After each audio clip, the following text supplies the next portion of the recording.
أتى على الإنسان حين من الدهر لم يكن شيئا مذكورا। তুমি কি তোমার মৃত্যুর তুমি কি তোমার মানে অস্তিত্ব সম্পর্কে তোমার কি কোনো ধারণা আছে? তুমি কি থেকে তৈরি হলা? ইন্না খলাকনাল ইনসানা মিন নুতফাতিন আমশাজ, এক ফোঁটা নাপাক পানি, যেই নাপাক পানি শরীর থেকে নির্গত হলে গোসল করা ফরজ হয়ে যায়। জোরে বলেন ঠিক কিনা? আরো জোরে বলেন ঠিক কিনা? এক ফোঁটা নাপাক পানি, এক ফোঁটা নাপাক পানি দ্বারা আল্লাহ রাব্বুল আলামিন তোমাকে তৈরি করছে। শুধু তৈরি করে ছাড়ে নাই, আল্লাহ রাব্বুল আলামিন বলেন খলিকাল ইনসানু দাঈফা। এ বান্দারে তুমি নিজেকে নিজে বড় মনে করো, তুমি নিজেকে নিজে বড় বুদ্ধিজীবী মনে করো, তুমি নিজেকে তুমি বড় পণ্ডিত মনে করো। না না, তুমি একটু চিন্তা করিয়া দেখো,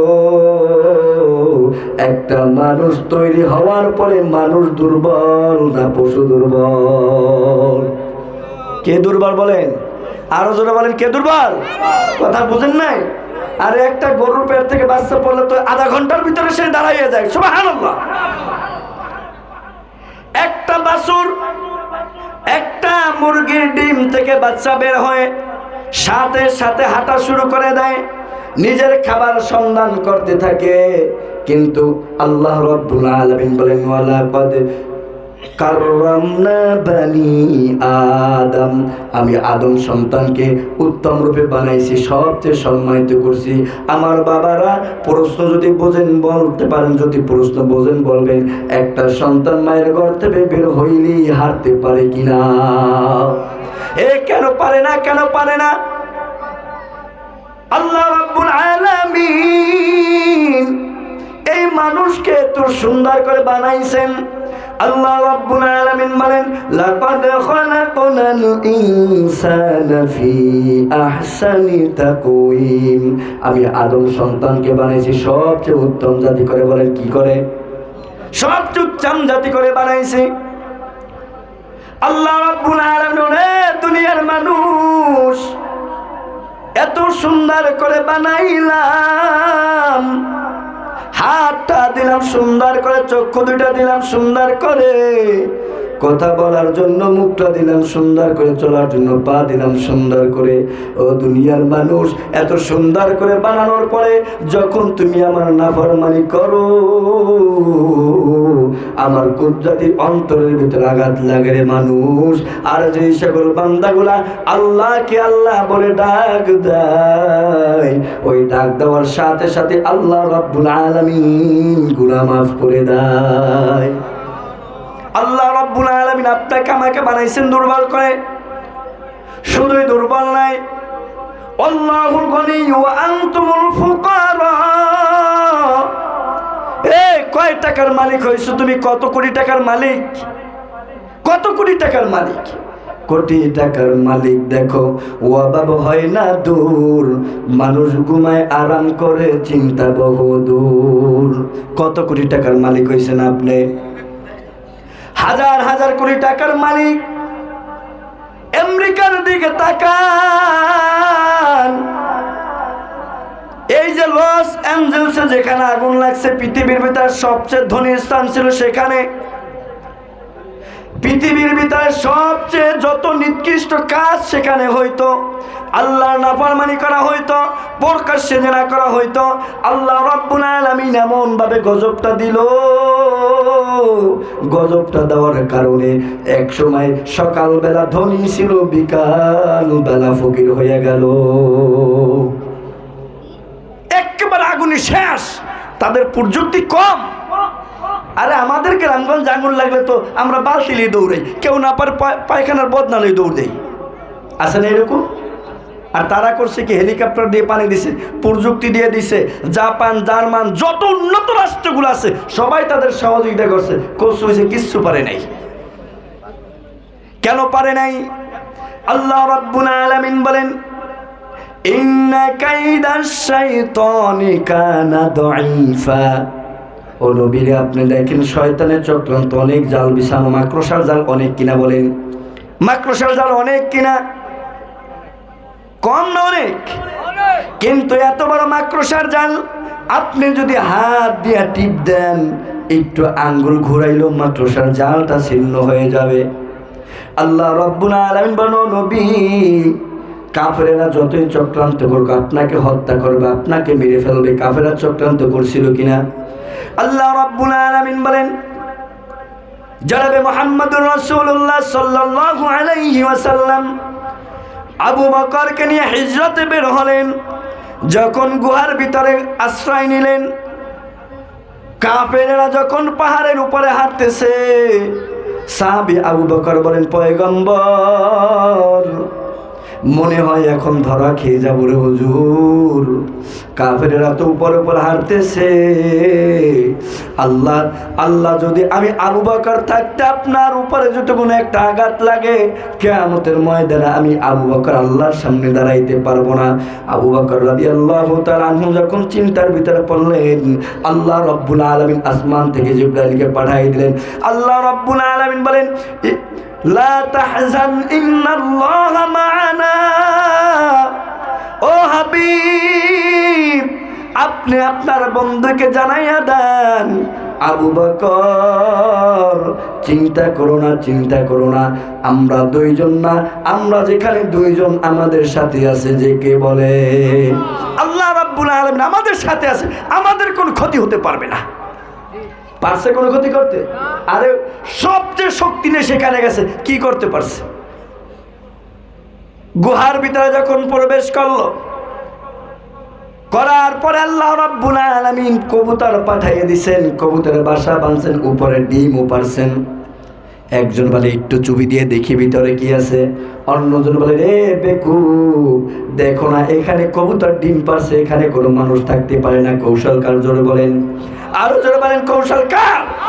আল্লাহ রাব্বুল আলামিন এই জন্য বলেন, ইন্না কাইদাশ শাইতানি কানা দাঈফা। শয়তানেরা যতই চক্রান্ত করুক, আমি আল্লাহ রাব্বুল আলামিন দুনিয়ার ভিতরে আমার কাজ চলমান রাখবো। আছে না? কোরআন যখন চালু হয়েছে সমাজে, আল্লাহ রাব্বুল আলামিন জনাবে মুহাম্মদুর রাসূলুল্লাহ সাল্লাল্লাহু আলাইহি ওয়াসাল্লামের উপরে যখন কোরআন নাজিল করছেন, কোরআন নাজিল করার পরে কাফের আবু জাহেল কোরআনকে সহ্য করতে পারে নাই, কোরআনকে বন্ধ করার জন্য ফন্দি করছে। তারা কি ফন্দি করছে? যেখানে কোরআনের দাওয়াত হইতো সেইখানে তারা গায়িকা এনে তারপরে গান গাইতো। কি করতো? গান গাইতো। এখন এক শ্রেণীর লোক আছে মারেফতের নাম দেয়, মারেফতের নাম দিয়া ওরোজ মাহফিল লেখা, তারপরে যত প্রকার নষ্ট হয়েছে সবগুলো করে। কথা বলেন ঠিক কিনা? এবার গান গাই কি জানেন? কলবে কলবে মিল না হইলে বোনের সাথে মিল মেলে না রে আল্লাহ, নিশি রাইতে কারবাসি বাজে। গান গায়, পিছা মারা কপাল। ও কলবে কলবে মিল মিলিতে যায়। ওই একটা কথা আছে, কয়ে গান গাইতে নাচতে নাচতে নাচতে নাচতে কাপড় গেছে খুইলা। কারণ মনের পর্দা বড়র পর্দা, আর বাইরের পর্দা লাগে না। কি কইবে এখন? শয়তান, মুনাফিক। ইসলামের নামে তারা সমাজকে ধ্বংস করে। এদেরকে যেখানে দেখবে আপনার দায়িত্ব হইল তাদেরকে হাত দিয়ে বিরান, প্রয়োজন লাঠি দিয়ে আঘাত করেন। ইসলামের নামে দুশ্মনী জমি চলতে দাও, যাবে না, যাবে না। এরা ইসলাম দিয়ে মানুষকে ধ্বংস করে, ইমানকে ধ্বংস করে। এরা আবার কি কয়? কেরামান কাতিবিন রোজা হাসরের দিন, কেরামান কাতিবিন রোজা হাসরের দিন, আল্লাহর দরবারে যদি করে অভিযোগ, আমি বলবো দুনিয়ায় ছিলাম দয়াল খাজার লোক। নাউজুবিল্লাহ কন্যা। কিয়ামতের ময়দানে তোরে যাইতে কিছু কইবে না। আরে এর আগেই তো কেমনি শেষ করে দেবে, এর আগেই তো তোমার ট্যাঙ্গি ভেঙে দেবে, তুমি ওখানে বলবা কিভাবে? এই সকল লোক ইসলামকে ধ্বংস করার জন্য তারা পায়তারা করছে। আবু জাহেল যখন কোরআনকে বন্ধ করার চেষ্টা করলো, তারা জানাই দিল, এ মক্কার মানুষ, যেইখানেই কোরআন তেলাওয়াত হবে সেইখানেই তোমরা গান বাদ্য শুরু করে দিবা, ইসলামের নাম দিয়ে শুরু করবা। ওই সময় কাফেরেরা সরাসরি করতো, আর এখন মুনাফিকরা ইসলামের নাম দিয়ে করে। কথা বলেন ঠিক কিনা? এরা হইল মুনাফিক। আল্লাহ রাব্বুল আলামিন এই জিনিসটা জানাই দিয়েছেন, ও নবী আপনি চিন্তা করবেন না, কাফেররা চায় কোরআনের মজলিসকে বন্ধ করতে, আল্লাহ রাব্বুল আলামিন তাদের কথা কোরআনে জানাই দিয়েছেন, ওয়াকালাল্লাযীনা কাফারু লা তাসমাউ লিহাযাল কুরআনি ওয়ালগাউ ফীহি লাআল্লাকুম তাগলিবুন। আল্লাহু আকবার বলেন। আল্লাহ রাব্বুল আলামিন বলেন, কাফেররা যতই ফন্দি করুক, কাফেররা যতই চাও কোরআনকে জমিনের ভিতরে প্রতিষ্ঠিত হতে দিবে না। আল্লাহ রাব্বুল আলামিন বলেন, আমি কোরআনকে প্রতিষ্ঠিত করব, তাদের যা অন্তর্জালা হোক, আমার কোনো কিছু আসে যায় না। আল্লাহ রাব্বুল আলামিন আয়াতের ভিতরে বলেন, ইউরিদুনা লিয়ুতফিউ নূরাল্লাহি বিআফওয়াহিহিম ওয়াল্লাহু মুতিম্মু নূরিহি ওয়ালাউ কারিহাল কাফিরুন।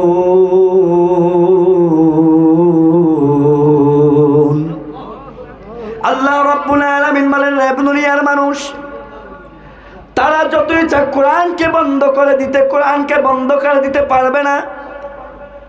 দুনিয়ার ভিতরে, বাংলাদেশের ভিতরে লক্ষ লক্ষ জ্যান্ত কোরআন আছে, জোরে বলেন সুবহানাল্লাহ। জ্যান্ত কোরআন বলেন আবার কাকে? একটা 10 বছরের ছেলে, আপনি তাকে কোরআনে হাফেজ হওয়ার পরে জিজ্ঞাসা করবেন, তুমি 15 পারার শুরু থেকে বলবে সুবহানাল্লাযী আসরা বিআবদিহি লাইলাম মিনাল মাসজিদিল হারাম। আপনি তাকে জিজ্ঞাসা করবেন, রে কোরআনে হাফেজ, তুমি সূরা ইয়াসিনের মাঝখান থেকে তুমি বলো, 23 নম্বর পারা থেকে তুমি বলো, দেখবেন ওই সন্তান সঙ্গে সঙ্গে বলবেন, ওয়া মা লিয়া লা আ'বুদুল্লাযী ফাতারানি ওয়া ইলাইহি তুরজাউন। ওই সন্তান আবার ভাত খায়, ওই সন্তান আবার প্রস্রাব করে, ওই সন্তান আবার পায়খানায় যায়, ওই সন্তান 10 বছরের সন্তান, ও কোরআনের হাফেজ হয়েছে, আল্লাহর রহমতে হাফেজ হয়েছে। দেখবেন ওই 10 বছরের সন্তান আবার টিভির সামনে বসে গেছে। ও তো জানতো কোরআন।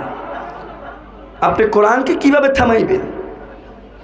কোরআনকে আপনি কিভাবে বলেন যে এই কোরআন জমিনে বাস্তবায়ন করতে দেওয়া যাবে না? এক শ্রেণীর লোক এখন আবার বলে যে আমরা ক্ষমতায় গেলে আমরা কোরআনকে প্রতিষ্ঠিত হতে দিব না। নাউজুবিল্লাহ কইবেন না। আমি বলি, আপনি মুসলমান, এ কথা বলতে পারেন না। মৌলবাদটা কি? এক শ্রেণীর লোক আছে মৌলবাদের স্লোগান দিচ্ছে এখন। আল্লাহ রাব্বুল আলামিন, আমার বাবাজিরা, আল্লাহ রাব্বুল আলামিন এই কোরআনের হেফাজতের দায়িত্ব নিয়েছেন। আল্লাহ রাব্বুল আলামিন বলেন, বান্দারে তোমরা যতই কোরআনকে তোমরা ধ্বংস করতে চাও, পারবে না। কেন পারবে না? আল্লাহ রাব্বুল আলামিন বলেন, বাল হুয়া কুরআনুম মাজিদুন ফি লাউহিম মাহফুজ। আমি কোরআন জমিনের ভিতরে দিছি, এই কোরআনের হেফাজতের দায়িত্ব আমি আল্লাহ রাব্বুল আলামিন নিয়েছি। যারা বলেন সুবহানাল্লাহ। এই কোরআন জমিনে বাস্তবায়ন হবেই, আপনি চাইলেও হবে, না চাইলেও হবে। আপনি চাইলেও কোরআন জমিনে থাকবে, না চাইলেও কোরআনের ভিতর থাকবে, কোরআন জমিনের ভিতর থাকবে। আমার বাবাজিরা, আল্লাহ রাব্বুল আলামিন আরো জানাই দিয়েছেন, এই কোরআন সম্পর্কে জানাই দিয়েছেন সূরাতুল জিনের ভিতরে বলেন, কুল উহিয়া ইলাইয়া আন্নাহু ইসতামা'a নাফারুম মিনাল জিন্নি ফাকালু ইন্না সামি'না কুরআনান আজাবা। বলেন সুবহানাল্লাহ। এই কোরআন একবার জিন জাতিরা শুনছিল। কোরআন জিন জাতি শোনার পরে আল্লাহর রাসূল সাল্লাল্লাহু আলাইহি ওয়াসাল্লাম বলেন, 3000-4000 বছর বয়সের জিন সেখানে ছিল। ওই জিন জাতিগুলো একবার কোরআন যখন শুনছে, শোনার সাথে সাথে বলে, ইন্না সামি'না কুরআনান আজাবা। এটা এমন এক কোরআন দুনিয়ার কোনো মানুষ বানাইতে পারে না। এই কোরআন হলো আল্লাহ রাব্বুল আলামিনের পক্ষ থেকে নাজিলকৃত কোরআন। সুবহানাল্লাহ। এই কোরআন তো আবু জাহেলের সামনেও আল্লাহ নবী পড়ছিল, পড়ে নাই? আল্লাহ রাসূল সাল্লাল্লাহু আলাইহি ওয়াসাল্লাম যাইতেছেন, আবু জাহেল হাতের ভিতরে, মুঠির ভিতরে পাথরের কঙ্কাল নিয়ে বলেন, মুহাম্মদ যদি বলতে পারো আমার হাতের ভিতরে কি, আমি ঈমান গ্রহণ করব। আল্লাহ রাসূল সাল্লাল্লাহু আলাইহি ওয়াসাল্লাম বলেন, চাচা আপনি সত্যি ঈমান গ্রহণ করবেন? বলে হ্যাঁ করব। আমার নবী করিম সাল্লাল্লাহু আলাইহি ওয়াসাল্লাম বলেন, এই আবু জাহেলের হাত, ওই হাতের ভিতরে কি আছে তুমি সাক্ষ্য দিয়ে দাও। আল্লাহ রাসূল সাল্লাল্লাহু আলাইহি ওয়াসাল্লাম বলেন, যখন নবী এই কথা বলছেন, বলার সাথে সাথে কবি বলেন, বলতিহি কানকুনি एक दिन का वाक़या अबू जहल ने कहा, आए मोहम्मद कह दीजिए हाथ को अंदर हाय किया। एक दिन का वाक़या अबू जहल ने कहा, आए मोहम्मद कह दीजिए हाथ को अंदर हाय किया। बोलती कंकुरी कलमा तो ये बोला बोल उठी, ला इलाहा इल्लल्लाह, ला इलाहा इल्लल्लाह, जोरे ला इलाहा লা ইলাহা। আলোচনা কি আপনাদের খারাপ লাগে? লা ইলাহা। যখন আবু জাহেলের হাতের ভিতরে পাথরের টুকটা বলল, লা ইলাহা ইল্লাল্লাহ মুহাম্মাদুর রাসূলুল্লাহ, ও দয়াল নবী, আবু জাহেলের হাতের ভিতরে আমরা হইলাম পাথরের টুকরা। এই কথা যখন বলল, বলার সাথে আবু জাহেল বলে, এ মুহাম্মদ, তোমার নাম শুনছিলাম তুমি একজন জাদুকর, আজকে আমি দেখলাম তুমি সত্যি জাদুকর। বলে নাউজুবিল্লাহ। নবীকে জাদুকর বলা হয়েছে, মজনুন বলা হয়েছে, পাগল। ওমা সাহিবুকুম বিমাজনুন। শায়ের বলা হয়েছে, ওমা হুয়া আলাল কওলি বিকাইলি শাইর। তাকে কবি বলা হয়েছে। আল্লাহ রাব্বুল আলামিন বরদাস্ত করেন নাই, সাথে সাথে জব দিয়ে দিয়েছেন। কাফেররা যখন বলল মা সাহিবুকুম বিমাজনুন, মুহাম্মদ একজন পাগল, আল্লাহ রাব্বুল আলামিন বলেন, ওয়ালা কাদ রাআহু বিল উফুকিল মুবিন। এ তোমরা মুহাম্মদকে পাগল বলো, কোন দিক থেকে তাকে পাগল মনে হয়? তোমরা তাকে পাগল কেন মনে করো? ওয়ামা আরসালনাকা ইল্লা রাহমাতাল লিল আলামিন। আল্লাহ রাব্বুল আলামিন বলেন, ওই মুহাম্মদ পাগল না, ওই মুহাম্মদ হইল সারা দুনিয়ার জন্য রহমত। আল্লাহ রাব্বুল আলামিন তার মর্যাদা আরো বাড়াই দিয়েছেন। কিন্তু এই কাফের সম্প্রদায়, মুনাফিক সম্প্রদায় এটা বরদাস্ত করতে পারে নাই। তারা বরদাস্ত করতে পারে নাই। তারা চাইছে মুহাম্মদ সাল্লাল্লাহু আলাইহি ওয়াসাল্লামকে শেষ করার মাধ্যমে, শেষ করে দিয়ে তারা এই জমিনে তাদের নিজের মতামতকে বাস্তবায়ন করবে। আল্লাহ রাব্বুল আলামিন তা হইতে দেয় নাই, কিয়ামত পর্যন্ত পারবে না। আল্লাহ রাব্বুল আলামিন এই যতদিন আল্লাহর আইন জমিনের ভিতরে যতদিন থাকবে, হাদিসের ভিতরে রাসূল সাল্লাল্লাহু আলাইহি ওয়াসাল্লাম বলেন, লা তাকুমুস সাআতু হাত্তা ইয়াকুলার রাজুলু আল্লাহু আল্লাহ। এই জমিনের ভিতরে যতক্ষণ পর্যন্ত একটা লোক আল্লাহকে আল্লাহ বলে ডাক দিবে, আল্লাহ রাব্বুল আলামিন জমিনটা জমিনের জায়গায় রাখবেন, আসমানটা আসমানের জায়গায় রাখবেন। যখন বলবে না তখন সব শেষ করে দিবে, সব শেষ হয়ে যাবে। কিভাবে শেষ হয়ে যাবে? আল্লাহ রাব্বুল আলামিন বলেন, ওয়ানুফিকা ফিস সূরি ফাসাইকা মান ফিস সামাওয়াতি ওয়াল আরদ ইল্লা মান শাআল্লাহ সুম্মা নুফিখা ফীহি উখরা ফাইদা হুম কিয়ামুন ইয়ানজুরুন। আল্লাহ রাব্বুল আলামিন যখন দেখবেন জমিনের ভিতর আল্লাহর কোনো অনুগত্য করার কোনো লোক নাই, তখন আল্লাহ রাব্বুল আলামিন ইসরাফিল আলাইহিস সালামকে ফু দেওয়ার জন্য বলবেন। যখন ইসরাফিল আলাইহিস সালাম ফু দিবেন, মানুষগুলো পাগল পাড়া হয়ে যাবে। একজন গর্ভবতী মা সে গর্ভ অবস্থায় দৌড়িতে থাকবে, তার কোনো খেয়াল থাকবে না। একটা লোক হাল চাষ করার জন্য রওনা করবেন, হাল চাষ অবস্থায় সে পাগলের মতো দৌড়িতে থাকবে, তার কোনো খেয়াল থাকবে না।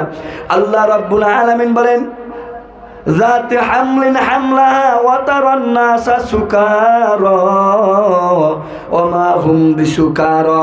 আল্লাহ রাব্বুল আলামিন বলেন, হাবিব আপনি কি জানেন তারা কেন পাগলের মতো দৌড়াইবে? তারা নাসা সুকারা মানে পাগল। তারা কেন পাগলের মতো দৌড়াইবে? অমাহুম বিসুকার, তারা তো পাগল না ওয়ালাকিন্না আযাবাল্লাহি শাদীদ, তারা একমাত্র আল্লাহর ভয়ের কারণে পাগলের মতো দৌড়ায়।